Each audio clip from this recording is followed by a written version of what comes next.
استاد دیگه. نه نیست.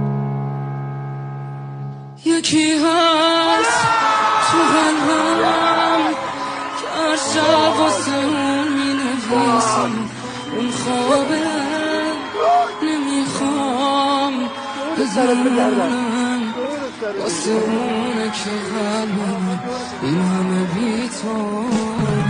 برنده 300 میلیون تومان دوباره شدم دم این دل دیوونه، یه نومه که خیزه پر از عشقه با کسی بازم اونو نمیخونه.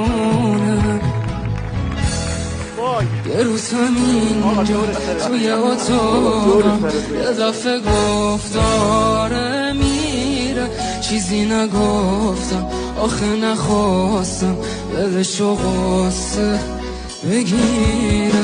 گریه میکردم درو که میبست، میدونستم که میمیرم، اون عزیزم بود نمیتونستم جلوی